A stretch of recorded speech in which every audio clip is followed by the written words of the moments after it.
शुभ संध्या आप सभी को। आज मैं आप सभी को संघर्ष ही जीवन है बताऊंगी।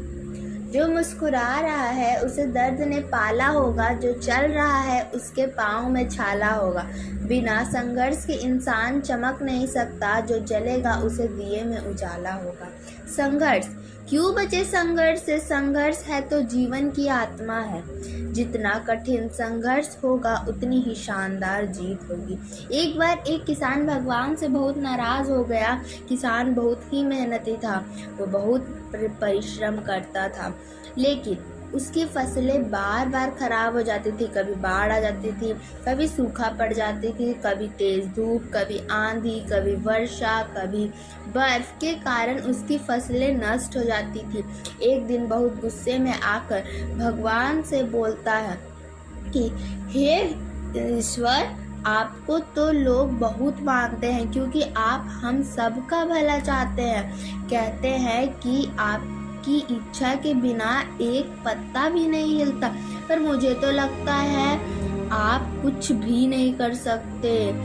आपको तो इतना भी नहीं पता कि खेती कैसे की जाते हैं। अगर आपको पता होता तो आप किसी भी वक्त आंधी, तूफान, बाढ़ ये सब नहीं आने देते। हम किसानों को कितना नुकसान हो जाता है जब बिन बताए आंधी, तूफान ये सब आ जाते हैं। तो अगर मेरे हाथ में शक्ति दे दे तो मैं जैसा मौसम चाहता हूँ, फिर आप देखना कि मैं कितना अनाज उगा दूंगा। भगवान किसान की बातें सुनकर बहुत मुस्कुरा रहे थे। फिर भगवान उसे किसान के सामने प्रकट हो गए। फिर भगवान किसान को शक्ति देते हैं और बोलते हैं, आज से तुम जैसा मौसम चाहते हो अपनी अनुसार वैसा करना। मैं तुम्हें बिल्कुल भी नहीं बोलूँगा, तुम्हारे अनुसार सब होगा।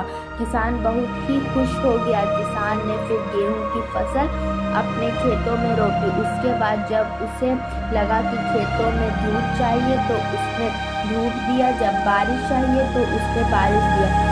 आंधी तूफान कुछ भी उसने अपने खेतों पर आने नहीं दिया।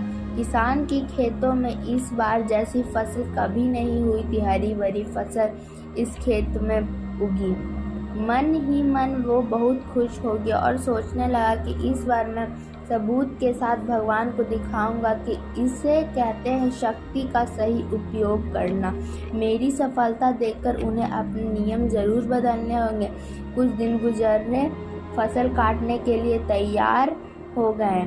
किसान बहुत खुशी खुशी फसल काटने लगा, पर जैसे ही उसका ध्यान गेहूं के बालिया पर पड़ी तो उसने देखा कि गेहूं के बलिये में एक भी गेहूं का दाना नहीं है। फिर उसने रोने चिल्लाने लगा और फिर भगवान उसके सामने फिर प्रकट हो गए और किसान बोला, हे प्रभु, ये आपने मेरे साथ क्या किया? क्या तुमने मुझे कोई सजा दी? भगवान बोले, पुत्र, ये तो होना ही था क्योंकि तुमने पौधे को संघर्ष करने ही नहीं दिया। ना तो तुम उसे तेज बारिश से जूझने दिए, ना ही आंधी से, ना ही धूप में तपने दिए, एक भी चुनौती का सामना नहीं करने दिए। तुम इसलिए सारे पौधे अंदर से खोखले रह गए। जब तेज धूप, बारिश, आंधी, तूफान आती है तब ये पौधे का अस्तित्व होता है, तभी संघर्ष होता है। इस संघर्ष से एक बल पैदा होता है जिसमें शक्ति होती है, ऊर्जा होती है और यह ऊर्जा तेरी गेहूं की बाली में फूटती जो कि नहीं फूटती, क्योंकि तुमने अपने पौधे को संघर्ष कराया ही नहीं। याद रखिए कि जब कोयला का हीरा तभी बनता है जब उच्च ताप की परिस्थितियों से गुजरती है। इसलिए हमने जीवन में अगर संघर्ष ही नहीं हो, कोई चुनौती ना हो तो हम गेहूं के बलिए की तरह खोखले रह जाएंगे। यदि जीवन में मुश्किल परिस्थिति आए, चुनौतियाँ आए तो घबराना मत, बल्कि उसका डट कर सामना करना, विश्वास करना कि आप और अधिक निखर जाओगे और मजबूत बन जाओगे। किसी ने क्या सही कहा है, जिंदगी जीना आसान नहीं होता, बिना संघर्ष कोई महान नहीं होता। जब तक ना पड़े हथौड़े की चोट तब तक पत्थर भी भगवान नहीं होता। धन्यवाद।